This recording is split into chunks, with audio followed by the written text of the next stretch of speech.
resolution is to move forward on our unfinished business as much as I can. That's especially true for one piece of unfinished business: our epidemic of gun violence.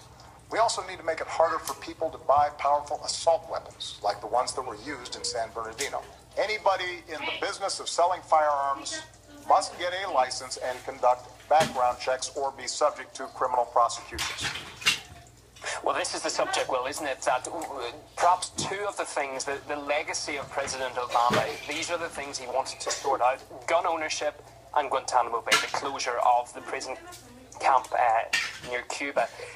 He hasn't been able to do either so far. He's got, 5 or 6 months left of his presidency, his two-term presidency.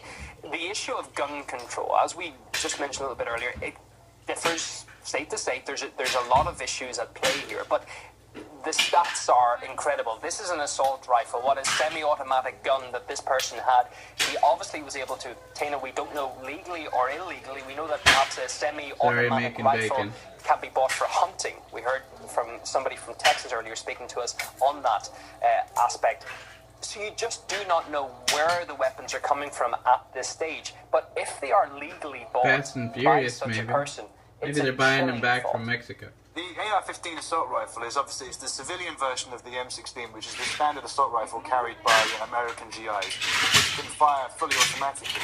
The AR-15 fires the semi-automatic. It's the sort of compromise that it has with the civilian market in the US. However, as we've been hearing... But can you imagine hunting with something like that? That's an I love how they always say that bullshit I mean, when you go... Generally, whenever you see people going hunting in films or whatever, they'll have like a hunting rifle, like a bolt-action hunting rifle, because that's considered sporting. If you're able to go bang, bang, bang, bang, bang, bang, bang, and like shoot a deer that many times, this is a high-velocity rifle. It's incredibly dangerous. Nobody that is why does we're seeing that, so many dude. people Otherwise, who have been killed here. 50 people killed in a small club. These bullets will pass straight through people. They'll pass straight through Kevlar if it hits it at the right angle, or if it's been weakened. So with a high-powered BB gun, incredibly powerful. Obviously, it's a great weapon. Why do people in urban areas need to have this gun?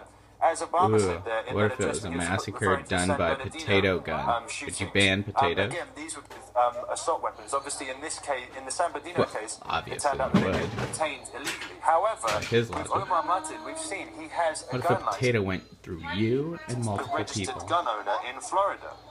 This is. Okay, we're going to interrupt just for a moment. We've got another press briefing. Listen in. He died of an exchange of gunfire with police officers early this morning. The FBI first became aware of Martin in 2013. Made inflammatory comments to co-workers, alleging possible terrorist ties. The FBI thoroughly investigated the matter, including interviews of witnesses, physical surveillance, and records checks. In the course of the investigation, Martin was interviewed twice. Ultimately, we were unable to verify the subject. Trust me, it irritates me more than you. And the investigation was closed.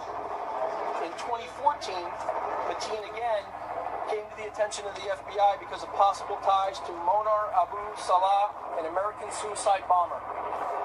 The FBI conducted an investigation, including an interview with Martin. We determined that contact was minimal and did not constitute a substantive relationship or a threat. Well, look at you now.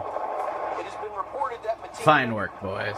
Calls to 911 this morning, in which he stated his allegiance to the leader of the Islamic State. We are looking into any and all connections, both domestic and international. We're going to be as transparent as possible. I'm sure you are. I can see right through you right now. As I stated earlier today. Given the ongoing nature of the investigation, we'll continue to Yeah, that looks like that one actor, that guy behind him. Thank you. What was he in? There were 911 calls in which there was conversation between the subject and law enforcement representatives of 911 dispatchers. That has become federal evidence. The same federal FBI that's known about this guy not personally listened to him, but it was general since 2013. Under heavy guard right now. Can you confirm that? Could there be a second suspect here? I'm sorry, I missed it. I am hearing that there is somebody that's in the hospital under close guard by law enforcement. Is that true? Could there be a second suspect that acted with this man? I can tell you at this point in time, we do not have a second suspect that we are actively looking for. It's not. It's on. We don't know of any more singular threats that are facing the Orlando area or nationally. We are providing. There's a possible second guy that the police are watching. They don't conveniently don't tell you that. Sir, can you give us sort of kind of an overview of what the inside post looks like? Were there victims found on the second floor? Did the shooter move around? All I can tell you is that crime scene is still being processed, and I can't comment on it. Any idea about how many gunshots were fired? So, Special Agent, he was interviewed twice by the FBI in 2013, interviewed again in 2014 for connection to a known terrorist, the suicide bomber. How in the world did this guy get a statewide gun permit?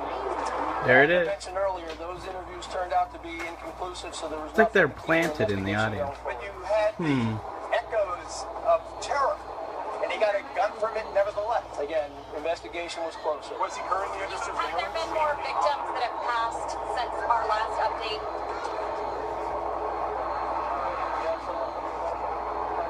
Can you also I have any other victims that have passed Sir, since can you the tell last us press about conference? his home, family what you're members doing at been his home? notified of the body? Are you letting people and reporters walk through his home like he did in San Bernardino? Notified their family? So we're trying to be as respectful as possible.